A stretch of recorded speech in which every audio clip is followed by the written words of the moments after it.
عبید نیازی صاحب، میں سب سے پہلے ذرا آپ سے سوال کرنا چاہوں گا۔ اس وقت ظاہری بات ہے جب ہم یہ پروگرام کر رہے ہیں تو پارلیمانی کمیٹی کا اجلاس جو ہے وہ چل رہا ہے اور کسی وقت بھی جو ہے وہ خبر آ سکتی ہے کہ اگلا چیف جسٹس کون ہوگا۔ اب آپ لوگ اس کے اوپر بضد رہے کہ جناب منصور علی شاہ صاحب کو ہی کنٹینیو کرنا چاہیے، تو اگر آج یہ کمیٹی منصور علی شاہ صاحب کا ہی اعلان کر دیتی ہے تو پھر آج جو آپ لوگوں نے احتجاج کی کالیں دے دی ہیں کہ پورے پاکستان میں ہم احتجاج کریں گے، پھر تو اس کا کوئی جواز تو نہیں رہتا میرے خیال میں۔ بسم اللہ الرحمن الرحیم۔ جی، بنیادی طور پہ یہ ایک شخصیت کے لیے نہیں ہم نے اعتراض اٹھایا ہے جو عدلیہ کی آزادی پہ یہ قدغن لگائی گئی ہے۔ دیکھیں، جو بھی چیف جسٹس آف پاکستان بنے گا اس کے پاس وہ اختیارات نہیں ہیں جو آج سے پہلے کہ چیف جسٹس آف پاکستان کے پاس تھے۔ آپ دیکھیں، چیف جسٹس ایک وقت میں مختلف قسم کے ہیٹ پہنتے ہیں، مطلب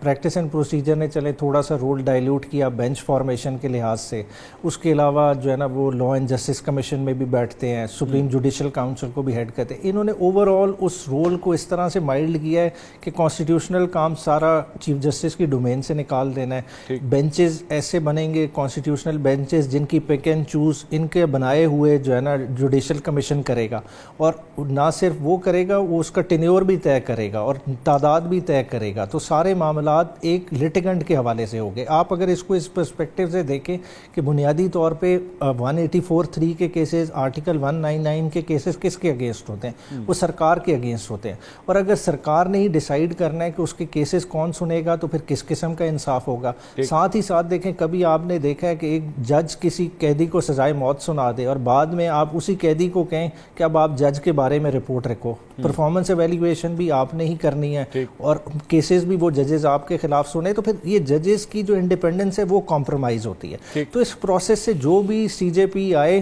وہ اس پروسیس سے افیکٹ ہوتا ہے، تو اس لیے ہمارا بنیادی اختلاف ہی اس پہ ہے، اس سے کوئی فرق نہیں پڑے گا۔ آج بے شک منصور علی شاہ صاحب کو بھی لگا دیں، مگر کل کو آپ نے ساتھ ہی ساتھ جو کانسٹیٹیوشنل بینچز کا ہیڈ ہے کسی اور جج کو آپ لگا دیں، 5ویں نمبر کے جج کو لگا دیں، آپ 7ویں نمبر کو لگا دیں۔